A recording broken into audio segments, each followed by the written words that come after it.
Good morning, everyone, and thank you for joining us for Provisio Partners Uplifting Communities Through Workforce Development webinar. We are so excited to share this time with you today, to learn from amazing leaders and how they are using Salesforce every day to best serve their clients. My name is Kim, and I am the Delivery Director here at Provisio.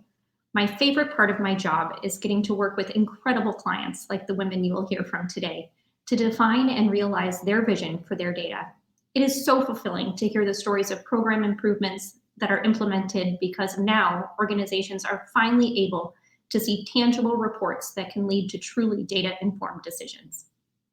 At heart, I am a big policy nerd, so I love to dig in and learn about different ways groups are leveraging and using data to successfully run their programs. Prior to joining Provisio, I was the Director of Strategy at a large nonprofit in Chicago, and I was on the team that worked to implement Salesforce. It can be challenging, and you will hear how these incredible leaders have been able to make it happen. Finally, I have been on the Provisio team for the past 3 years, and prior to that, I spent over 10 years in government and nonprofit organizations, focused on family and early childhood policy. I'd also like to introduce one of Provisio Partners' project managers and senior consultants, Katie Bloomfield, who will be the MC during our panel discussion and Q&A today.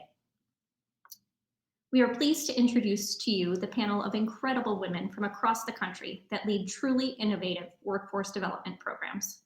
Please give a warm welcome to Tameka Wilson, Director of YouthBuild Lake County, Treecy Nguyen, Monitoring and Evaluation Manager for the Unity Council, and Cheryl Riviere of Living Classrooms Foundation. For today's agenda, we will discuss Provisio, who we serve, and our work within the workforce development space. We'll also be digging into Salesforce and how it's helped so many other workforce development programs achieve their mission. Most importantly, we're going to have a panel discussion with our fantastic lineup of speakers to understand what program and organizational barriers they faced, how they were able to overcome these barriers with the help of Salesforce, and finally, we will wrap up with a Q&A in which our speakers will answer questions live from the chat. Please be sure to register to the chat. Then you can submit your questions in the Q&A section at the bottom of your screen, and we will address them live at the end of the presentation. So a little bit about Provisio. First and foremost, we are a technology consulting firm. We exclusively design and implement Salesforce, and we specialize in serving human services organizations and making sure that they are successful in their technology implementations and ultimately user adoption.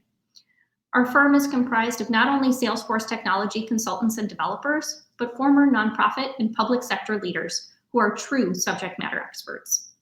We were formed in 2017 with a focus on serving nonprofit human services organizations. And since then, we have expanded to the public sector as well to expand our impact. We are also super proud of the fact that we are veteran-owned and heavily participate in the VetForce program. Most recently, we were recognized as an equality partner for our progressive hiring practices and inclusivity of partner organizations. To us, human services organizations include a variety of different pieces, everything from early childhood to homeless and housing programs, food banks and food distribution, foster care, veterans programs, energy services, financial literacy, family services, to name a few, and of course, workforce development. On this slide, you will see some of the logos of the fantastic organizations we have worked with over the past 4 years, from Boston to Spokane and everywhere in between. Today, we've partnered with 107 organizations and delivered more than 200 projects. We are so proud of the number of projects because it means our clients are leveraging Salesforce and expanding the usage across their organizations. User adoption is huge, and making sure that your teams are equipped to make the change happen is incredibly important. Our partnership runs deep with Salesforce. We are the only premium Salesforce partner that is solely focused on helping human services organizations. The Provisio Partners team has completed over 65 Salesforce certifications, which means that we continue to hone and refine our Salesforce skills, as well as growing in new areas. Our Salesforce customer satisfaction score is 4.68 out of 5 based on a post-project survey given by Salesforce. And finally, we were in the top 10 in partner projects for all of Salesforce.org partners in 2020. As you all know, there are significant barriers for many of your clients that make workforce reentry incredibly challenging. COVID has only amplified these challenges and introduces a whole host of new barriers. One of our core beliefs at Provisio is that we like to ask questions and dig deep, really deep. Our consultants like Katie have worked with partners to uncover the tracking and tracing challenges that each organization faces in truly understanding why clients lose their jobs at 45 or 50 days, or what interventions worked or are working to help clients find long-term stable employment. We all know that funders have their own unique reporting requirements, and telling the story of your client's success is vital. There is no one-size-fits-all workforce data solution. Our approach is digging deep and leveraging and customizing Salesforce technology to meet your unique needs. With Provisio's expertise within workforce development, we're here to find the best fit solution for your programs and services. Some successful implementation components specifically for workforce development are we leverage a household model to view participants in the context of their family's full needs. We track different types of programs and services, regardless of complexity, and we tie grant funding to the program. You can report on how many people are served by certain programs, as well as how many unique clients your organization is serving during a specified period of time. If you are like most nonprofits that we worked for or have experienced in real life, you have many siloed data systems, some that are funder mandated, some that have been purchased over time to fit one specific need. You may have a fundraising or marketing database, and some that are a series of spreadsheets that work as workarounds for reporting deficiencies. Each program may be able to function independently, but telling the story of your whole organization is hard or next to impossible. Salesforce can connect your entire organization, from your programs to community engagement, fundraising, and even marketing and communications. Your departments and programs will no longer be siloed, and integrating other apps and software is a breeze. You could finally report on the number of clients that you serve. This graphic represents how Salesforce will support your organization throughout the workforce development participant lifecycle, from recruiting of new clients, to training those clients to be able to enter the workforce, to placing them in their jobs, to upscaling to the next job, to long-term employment and placements, and then ultimately those retention checks to confirm that placement is still there. Now, let's get to the panel discussion and why you're here, to understand the solutions that were implemented to resolve the obstacles and barriers each organization was facing. Katie, you can take it away. Thank you, Kim. I'm so excited to dig into what our clients do, what their missions are, program experiences, and how they can do more now with the technology that's been implemented for them. So, Tameka, why don't we get started by having you introduce yourself and your organization? Great. Thank you, Katie, and good morning, everyone. So YouthBuild Lake County is located in North Chicago. We're in the suburbs of Chicago. We serve 16 to 24-year-olds. We've been in existence for about 18 years, and we're one of about 230 affiliates of YouthBuild nationwide. We provide education and career training to these young adults, most of whom have dropped out of high school. When they're coming to us, they are working with YouthBuild to earn a high school diploma, and at the same time, being provided with valuable career training.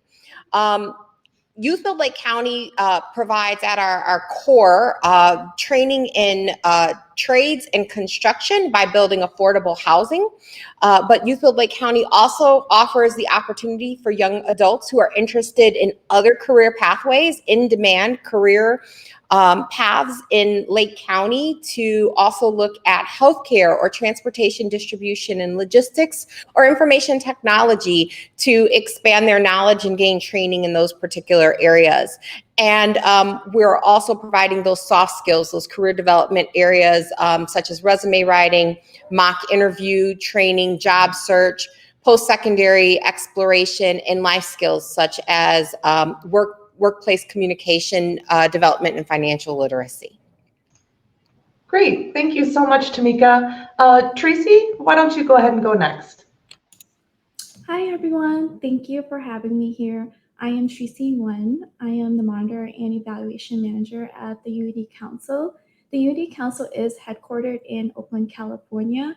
We serve clients from the age range of childhood all the way to seniorhood, and we have been active for over 55 years.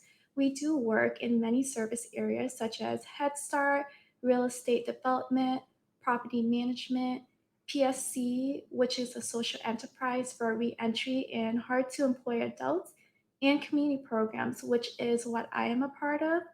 Within community programs, we have small business development, mentorships in middle and high schools, food distribution, senior services, resident services for low income properties, financial and housing, and last but not least, career services.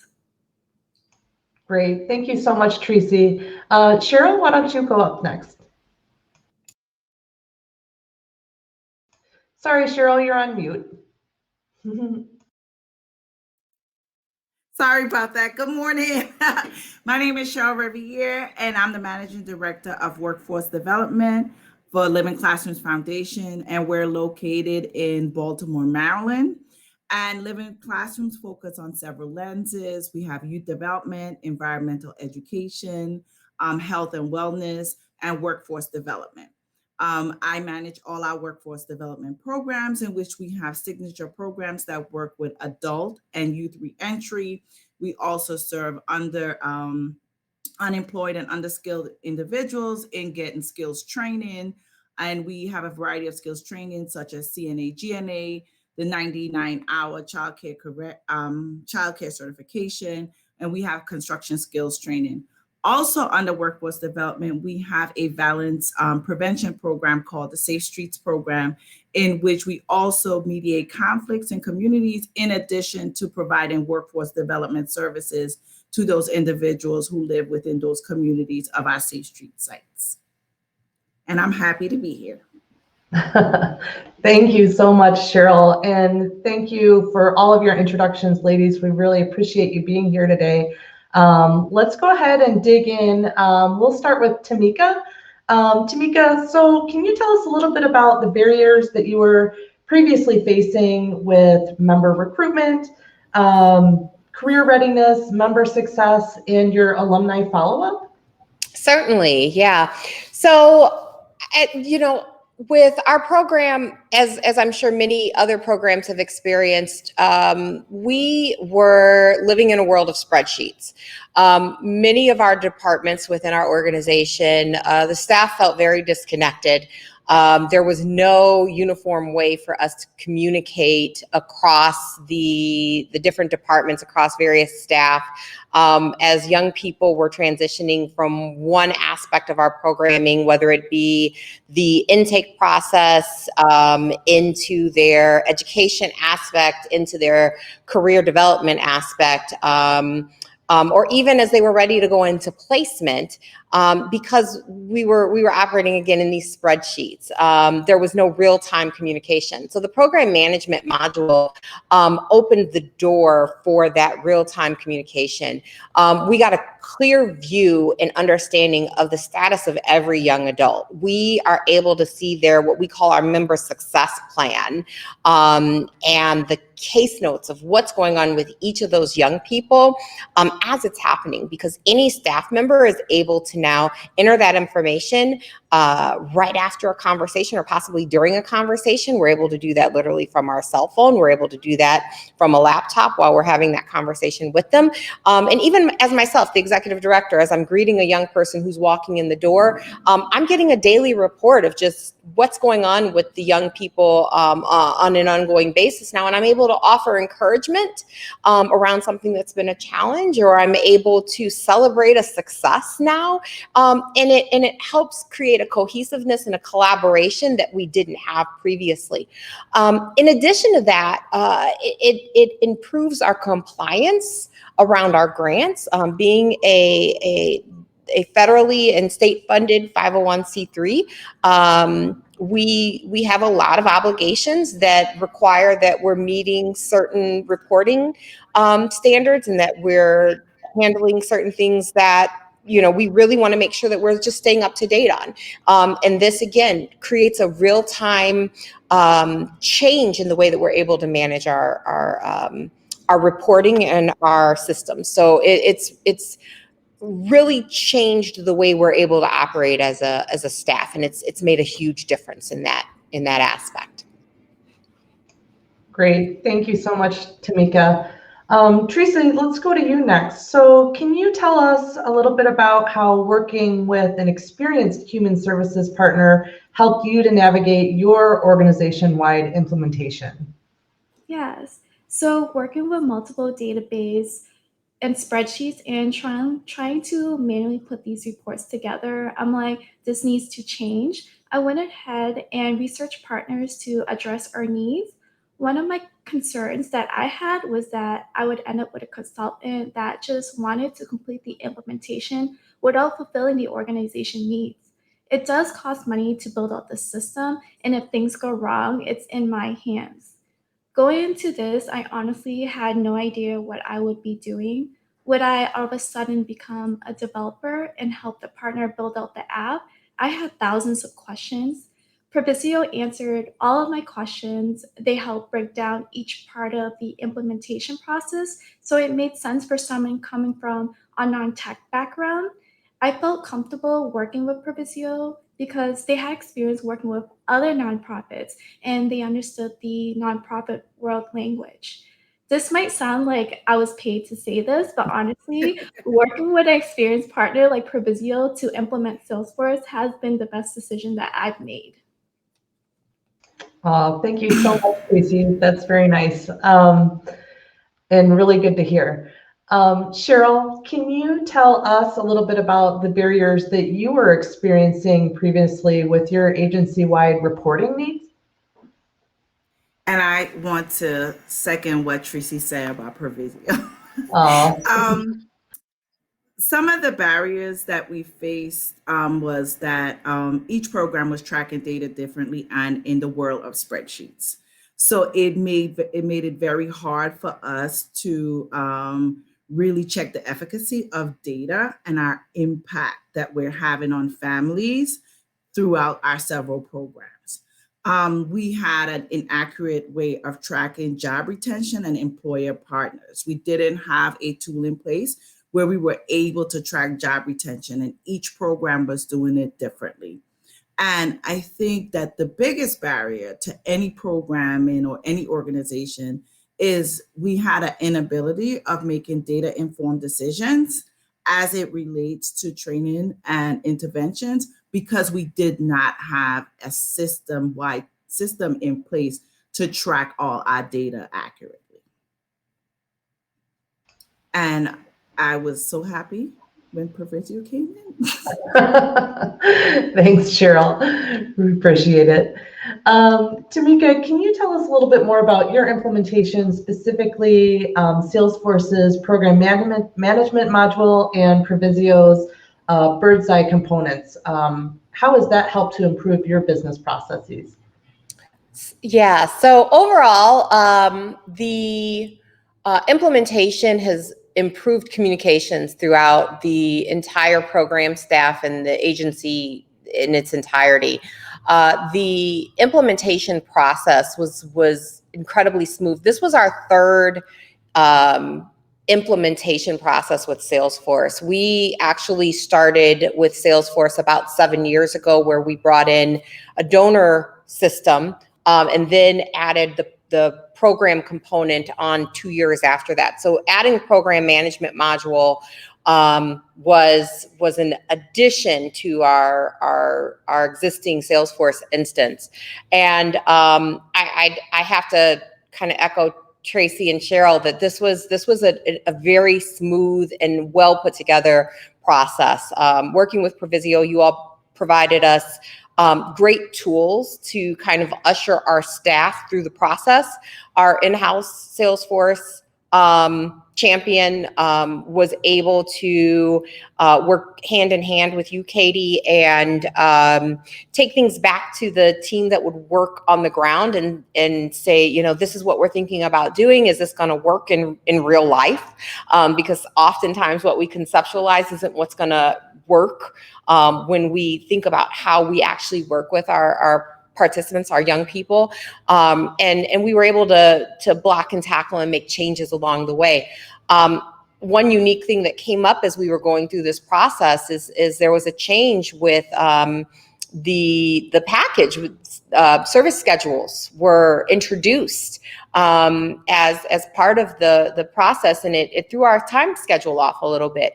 And we were in our last week before launch and started feeling a little rushed and a little like we might miss some steps if we didn't slow things down to make sure that we were dotting I's and crossing T's. And we were able to come to you all as our partner in this process of implementation. And you all were having similar conversations, which was great. And we all agreed that it was necessary for us to extend that deadline so that we were able to do a thorough and well thought out implementation, knowing that service schedule wasn't a part of the initial scope, but it was something that was necessary, knowing that we were adding that to the scope because it met a need. So I think that was something that was, you know, invaluable to us as a client, knowing that you all came alongside of us as a partner.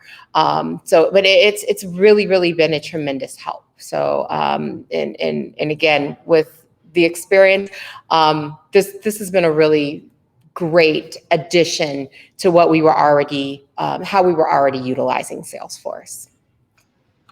Great, thank you, Tameka. So Treecy, can you tell us a little bit about the Provisio's program eligibility component, as well as the program engagement summary that we implemented for you, and how it has helped to automate and simplify your daily workflow and tasks? Yes. So the first thing I will address is the program eligibility component.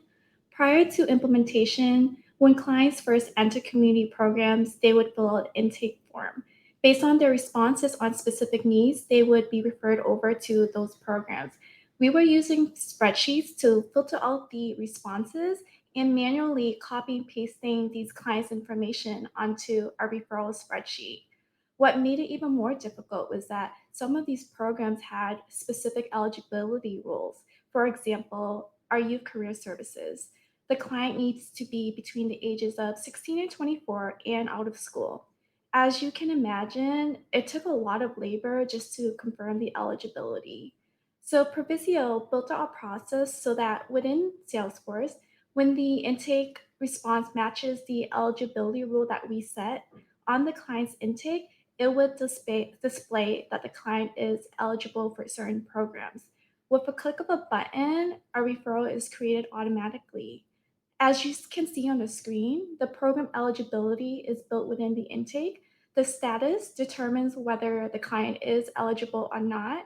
Once you click on the cog icon, it would automatically create the referral to the program. The automation of the program eligibility component gave our staff more capacity to work on other projects.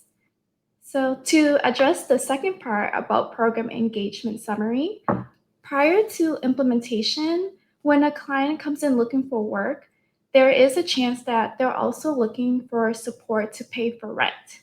One of the problems we faced was that if the career coach refers the client over to our housing program for rental assistance, after the referral, the career coach could no longer track whether the client was engaged in the program or not. With the program engagement summary, coaches can now track if the client is engaged in multiple programs such as housing, career, financial, or food security. This helps coach work together to create a service plan tailored to each client. The implementation has helped us with our integration model to provide the wraparound services the client may need. As you can see in the slide, we can see all the programs GoCrew is engaged in when they started, and the stage that they're currently at. Awesome. Thank you, Treecy. I know especially that program eligibility component was really exciting for us as well. We get really excited, just like you guys do, when we are able to implement those really amazing features. So thank you. Cheryl, with your new Salesforce implementation, so what are you now able to report on? Can you tell us a little bit about your employment placement rate report, as well as your recidivism rates report for your Fresh Start and Project Serve programs? Whoops, you're on mute again. Sorry, hon. So just like with Treecy, we're able to now track family impact. And this just happened recently, in which we were able to see in a summary page and link a household together. We were able to see that we had a mother in our CNA GNA training. Her son had just completed our construction skills training and received a job placement. So that was like real exciting for my team and myself, because this is what we finally wanted to see, how we're able to impact families through our programs by linking them to a specific household. As it relates to our employment placement report, now we're able to track everything in real time. So we can track our employer partners. We can see how many job openings they have, how many individuals we have linked to that interview, and how many program partners, how many people those employer partners have hired. And that is how we're able to make those data-informed decisions and now we're able to track retention. So we're like, okay, if we're having issues with a particular employer not retaining, we're able to make a decision in who we're sending to that particular employer, what supports we need to provide to that particular employer so that they can be able to engage the individuals that we have in our program. In addition to our recidivism rate, we have an adult reentry program, and we have an youth reentry program. And we're also, especially with the youth reentry program, we're able to track rearrest versus reconviction. And that is very important to show in the youth reentry, because we're trying to see if all the engagements we have in place and the intervention, are they actually preventing these young people from being participating in risky behaviors after they leave from us. And also with our adult reentry, it's also able to see how does our program effectively serve long-term people who have been incarcerated. And what we have even realized is that the longer they've been incarcerated, the lesser that they recidivize. And we have been able to just see that in the short time that we have been utilizing our Salesforce data. And again, that would be able to make data-informed decision and to try to change the way we intervene with people who haven't been incarcerated for as long as someone else. That's really interesting. Thank you, Cheryl. I appreciate that. Tameka, so can you tell us, with your new technology, what are you now able to report on? Can you tell us a little bit more about your service schedule and retention check report? So I think the thing I am most excited about is the data that comes along with the storytelling we're now able to share. As with most nonprofits, one of the important things is to be able to capture and tell that story of the successes that our young people, our participants, are able to gain by the services that they're receiving through our program. And now we have the quantifiable information to go along with that. So with service schedules, we're now able to record the number of mock interviews, the hours and minutes of participation in career development activities, the number of hours of post-secondary exploration, tours, navigation that our staff are spending with our young people, pantry services, childcare navigation, all of that is now being captured in these service schedules and become a part of that story that we're able to share, which is how these young people are being able to overcome the barriers that have been in their way of success in their education and career completion and realization in the past. So now those are things that we're able to truly be able to quantify in the services that we're providing that we weren't able to capture as well in the past. But also it's affecting the time management for both staffing. So, you know, we call them our success coaches. When our success coaches are saying, no, Tameka, it's really taking us this long to work with one individual, they're able to actually quantify that and show me through the PMM module and a service schedule how long it's taking just to navigate that childcare situation for just one young person, or how long it's taking them to navigate transportation assistance. And so it's time management, not just for staffing, but also for the support that's going into the work that we're sharing with our funders. We're able to put this information into how much is being accomplished with these young people in our annual reports. And again, in those success stories that we're sharing with our funders. And then when we talk about the retention checks and reports, our work, YouthBuild Lake County's work for this was sponsored through a grant from YouthBuild USA. That was an innovation grant truly geared toward the work that we're doing in career pathways, placement, and sustainable retention in that work for our young people. Truly seeing these young people accomplish our mission of sustainable employment, long-term employment, and living wage earning. And with the retention checks, we're able to see those young people placed and have reports and tickler reminders set for our staff to check in with those young people, to follow up action items that for us or for those young people, to set reminders to just know, you know, it's time to check in with this professor. It's time to remind them that they needed to follow up on that vacation request. Little things that may have gotten in the way in the past for the young people, again, to be successful in a job or in moving into traditional post-secondary education. These are things that we're now able to literally map out and plan for through our retention checks and retention reports. And it's changing the way that we're doing our work, and it's making it more efficient and more effective. Wow, that's all really great stuff. Thank you, Tameka. Appreciate it.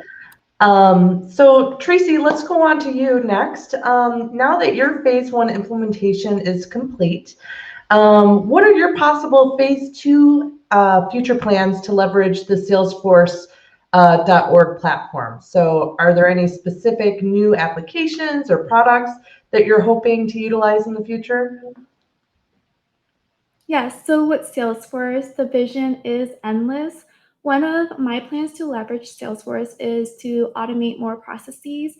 If a client fills out an intake form but is not eligible for specific programs they're interested in, we would like to create a process to notify them immediately so that they're not waiting for a response. In the auto response, we can also include other resources that the client might find helpful.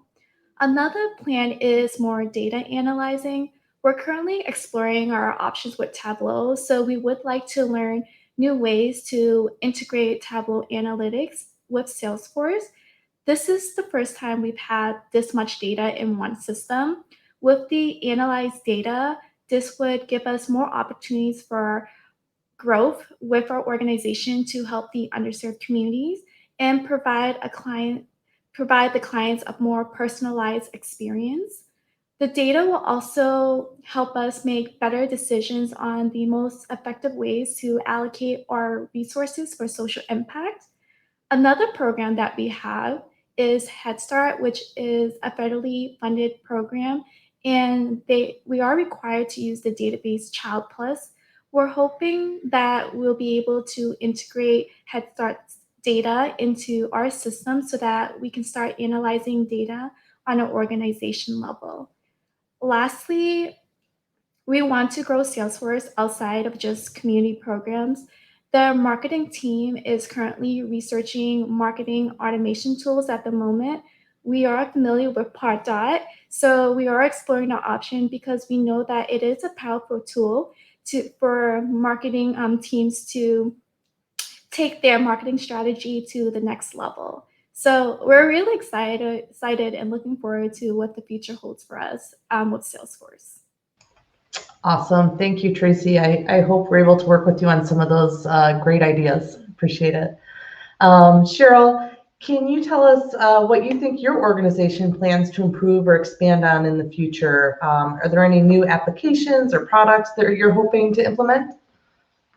Yes, it is. It is my hope to share the success of Bird's Eye with my other teammates in the leadership department who are managing our environmental education, our health and wellness program, and to really measure generational impact, to show that cradle to career and to show how living classrooms have had an impact on the entire family. And also to try to get it more data analytics in place. Like Treecy said, this will be the first time that our workforce development program will have so much data that we are able to analyze. So right now, to get to that second phase in which we could really analyze our data would be very promising. But I think overarching to get the other departments to start to use the Provisio and the Bird's Eye model and to track it from, like, if you have, if a sibling is in our early Head Start program to their parents being in one of our adult workforce program. And then we can actually measure the impact of that entire family. Wow, that sounds great. That'd be really exciting to add those additional programs to your org right now. Tameka, what do you think your organization plans to improve or expand on in the future? Any new apps or products you're looking to implement at some time? Yes. So I always have to start this with doing anything in Salesforce is expensive. So funding is going to be my first look. But I think that we've got 3 things on our wish list right now. One is we'd like to look at something regarding major gifts, moves management, and recurring gifts. The next is going to be Outlook integration. Making sure that we can, our whole organization is on Microsoft, and it would be great to be able to do something to integrate Outlook. And then our third is going to be around grant management. Our grants manager has not been moved into Salesforce yet, and he's resisting us a little bit, but we're going to get him there. So we need to do something a lot more integrated with grant management into Salesforce. So, but that will be one of those are our 3 key areas that we're looking at next. There we go. I put myself on mute. Awesome. Well, thank you, ladies, so much for answering all of those questions. We're going to move on to the Q&A now. If you haven't done so, please submit your questions in the Q&A section at the bottom of your screen. That way our panel speakers and Provisio staff members can address your questions live. So we do have a couple of questions that came up previously. I'll go ahead and ask the question if you want to answer for us, Kim. Moving along with kind of tagging off of what Tameka just said. So it's been said that Salesforce can be expensive to implement or use. How would you describe your return on investment? Sure. Thanks, Katie, and thanks to the incredible team. I'm sure you guys have great answers to this question as well. What we've seen across the country is that with Salesforce, our clients are able to leverage the data that these wonderful women have talked about to write grants, right? To apply for new money, to maintain funding, to continue to build on what they have. So the investment really pays off in spades for each organization. Katie, I've got a question for the panel, if you don't mind. Go ahead, please. All right.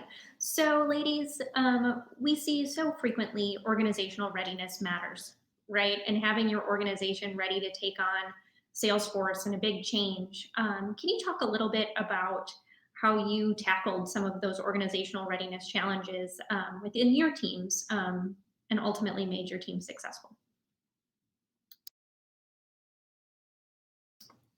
Maybe Tameka, we can start with you. You've had it for a long time. Yeah, certainly. So, I mean, I guess the biggest thing is that anytime that we've done an implementation project, we always needed to have the, I want to say, project time set aside, as you do with any project, and being realistic around what that looks like. This is probably the fastest implementation that we've done, but like I said, it was our third, and so we kind of had a better idea of what to expect. There was a lot clearer expectation of what we were getting ourselves into, so to speak. But also, I think that working with Provisio provided us with very clear tools as well. But setting that time aside, having dedicated staff to work with Katie and work with that implementation specialist on the side with Provisio, as well as having the support of the staff that would be utilizing Salesforce was really key. So that we had structured meetings and structured times to come back for testing, come back for training, and even after launch, make sure that we were able to create a space for user adoption of the new element in Salesforce. Great. You want to go next, Cheryl? Yes, I think it for us it was making our staff feel comfortable about utilizing a system and also reiterating to them that this is to make your job easier. It's not to be an extra task added, but this is to make your job easier.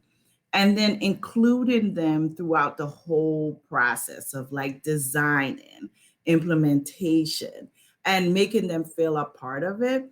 And I want to say about Provisio is that, you know, even the extra support that you guys are giving us now in staff training and development is also another way that helps with that organizational implementation and working out all the kinks that may happen during implementation.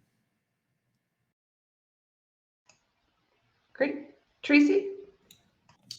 Yeah, so I would say that I'm not sure if every organization is like ours, but we weren't ready for Salesforce, right? We felt like we weren't ready, but we knew that this is what we had to do, right? We needed to have one database so that we can have all the data and pull the reports from one database. So for me, it's just that mentality, like making sure that everyone is aware that this is what we need and the reasons why we need this. And so for me, just talking to all the managers, just informing them the pros and cons, like why are we bringing Salesforce, and also letting the managers, inform their staff that this is coming, right? Be prepared. We don't want to add more work for you to learn a new system, but we will be there for you one step, along the way. We would provide all the training so that you are fully informed on what you would need to do to use the system and making sure that everyone is comfortable. So I feel like Provisio did an amazing job just letting us know every week, this is what we need from you. Make sure that you have this and this is the deadline so that we don't fall behind, when we need to launch Salesforce.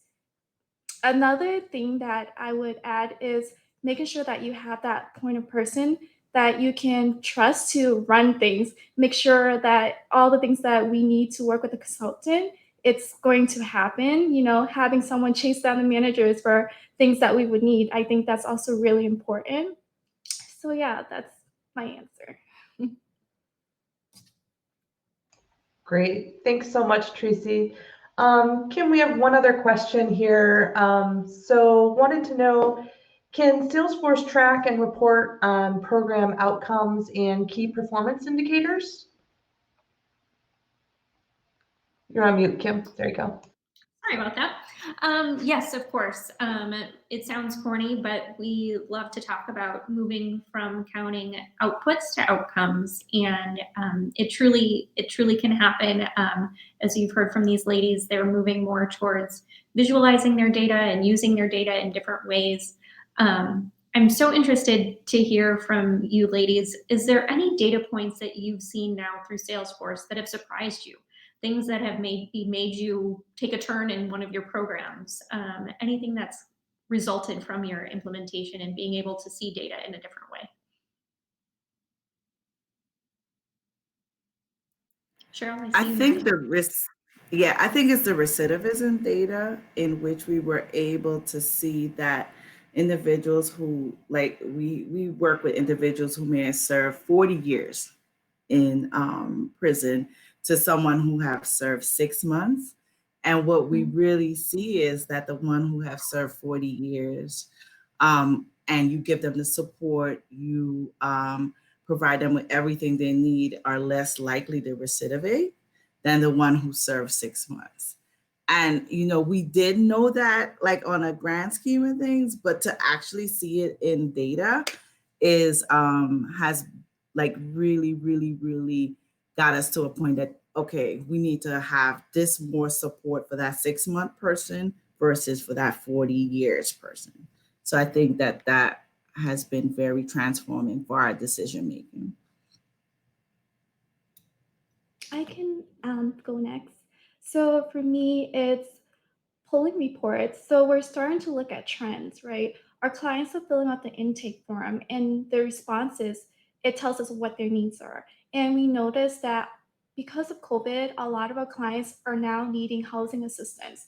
And you know, now that the need is higher than what we can provide because just our capacity and our funding. But because of Salesforce, you know, it gives us the opportunity to look at the data and say, okay, we have 400 people waiting for housing assistance, but you know, where are we going to get that funding? And this data we can present to our funders to show that there is a need there, and we can prove that to them, right? And so that's how we can get more funding. So I can see in that way, this is how our organization is changing.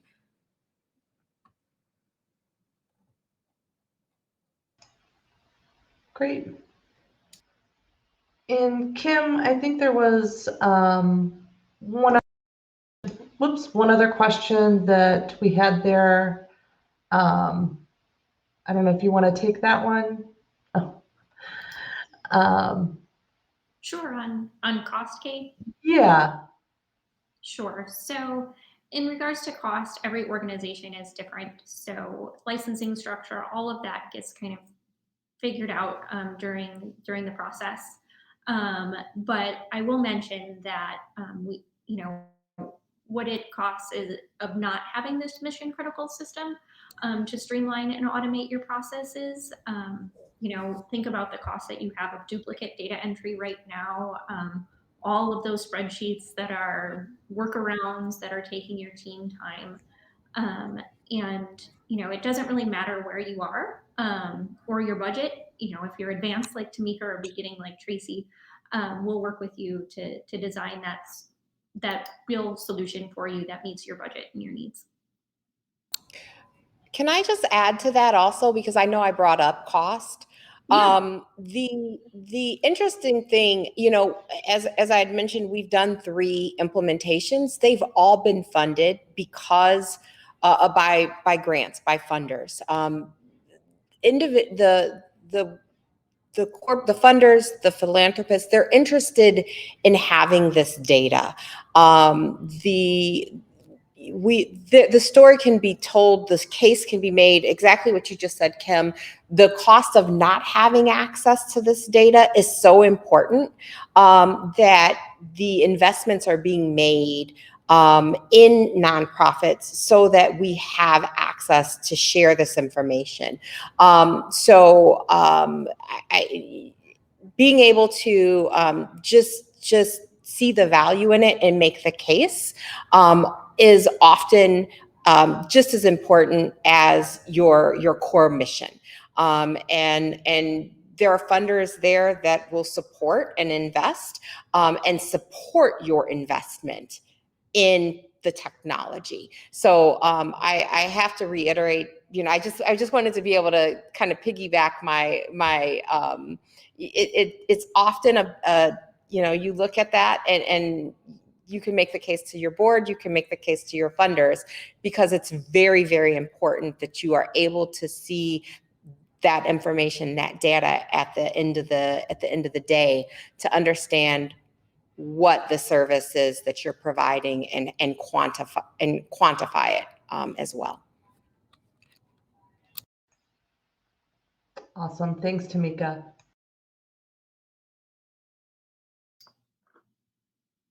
All right, any closing thoughts from our team and panel before we close, on any words of wisdom for people that are thinking about taking this leap into Salesforce? I would say do it. I mean, I'm serious. It is so much needed, and you're going to see, like Tameka said, once your funder is seeing that they're able to see the impact of their dollars in your programming, they would say, okay, all right, can you add this? Can you add that? I would say go ahead, take the leap and do it, because it's going to be beneficial to your programming and your organization.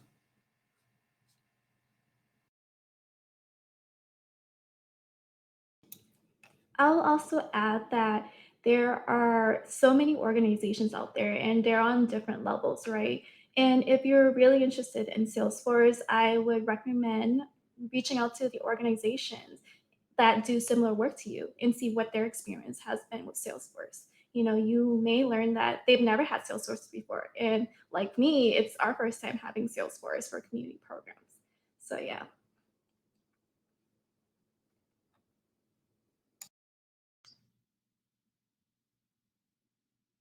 All right.